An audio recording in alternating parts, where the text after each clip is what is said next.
शक्ति का, मेरे गांव के बुजुर्गों, नौजवान साथियों का किन शब्दों से धन्यवाद करूं, मेरी ज़बान पर कोई अल्फाज नहीं।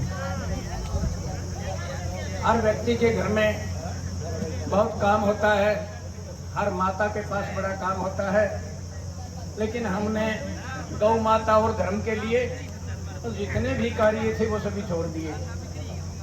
ये अपना आप में एक बहुत गनीमत की बात है साथियों, और इस बात से एक प्रमाण भी मिल गया। गांव खेतर को तकरीबन बसे 750 या 800 साल हुए हैं। उसके अंदर गांव के अंदर बड़े बदलाव आए हैं, और उस इतिहास के दौरान जो इतिहास एक आज आपने जोड़ दिया, ये इतिहास कभी भूलने का नहीं है।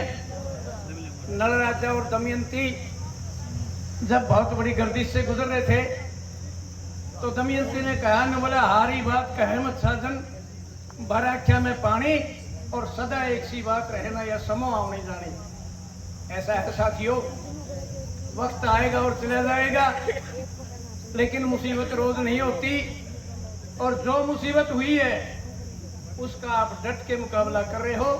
हमें विश्वास है, यकीन है, आप जरूर जीतोगे।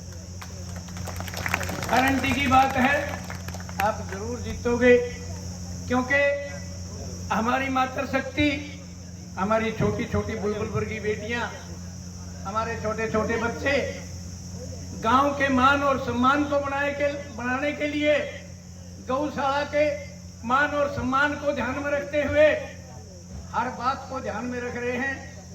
और ऐसा है, धरना लंबा चल गया, इस नाते से बेटी रिमन भी कह रही थी, एक छोटी गुड़िया भी कह रही थी कि भाई कुछ थोड़ी बहुत, मेरा कहने का अभिप्राय ये है कि भाई बीच बीच में लोगों को जरूरी काम भी होता है।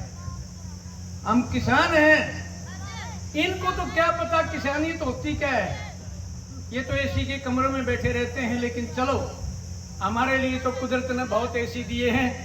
हम तो ये चाहते हैं कि इसके नीचे भी नहीं बैठना चाहते, हम अपने खेतों के अंदर काम करना चाहते हैं। हमें गर्मी सर्दी की कोई परवाह नहीं है। लेकिन आप लोगों ने इस बात को यकीन और विश्वास में बदल दिया कि हम कभी हारेंगे नहीं।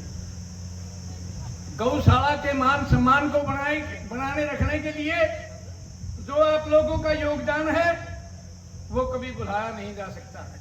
और खेतर के इतिहास में अगर कोई परेशानी कभी आ जाएगी तो उसको आप बखूबी जीतोगे, ये पक्की बात है। मेरा कहने का अभिप्राय ये है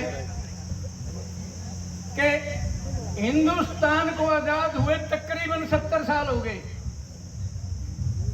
और 70 साल के इतिहास में आज किसान का वही हाल है जो हाल हमारा सन 70 से पहले हुआ करता था।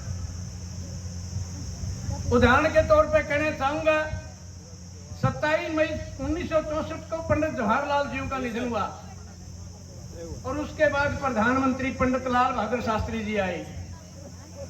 और जब पंडित लाल बहादुर शास्त्री जी आए, हिंदुस्तान के अंदर खाने के लिए अनाज नहीं था किसान साथियों, इस बात का इतिहास गवाह है। और जब पंडित जियों को इस बात का पता लगा कि भाई हिंदुस्तान बहुत बड़ा देश है और खाने के लिए अनाज नहीं है, तो हम क्या करें, पंडित जियों ने 7 दिन का व्रत रखवाया। एक हफ्ते में 1 दिन का व्रत रखा जाता था हिंदुस्तान के अंदर। और पंडित जियों ने इस बात का यकीन करा कि हम बाहर से गेहूं नहीं ले आएंगे, हमारे किसान हिंदुस्तान के अंदर गेहूं पैदा करेंगे और उससे हर हिंदुस्तानी का पेट भरेगा। और उन्होंने फिर एक नारा दिया, जय जवान जय किसान और जय विज्ञान का।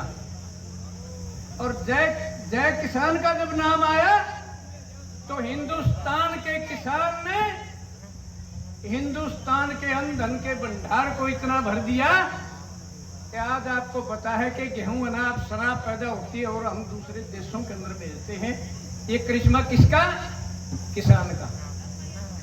लेकिन किसान के घर जाके पता करते हैं कि आपने कितने एकड़ में गेहूं बोई थी, तो किसान अपनी कैपेसिटी के मुताबिक कहता है कि 5 एकड़ में या 10 एकड़ में।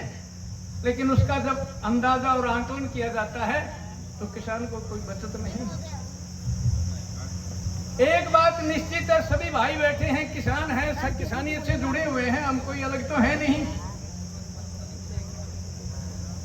जो आदमी आज 5 एकड़ का या 7 एकड़ का किसान है,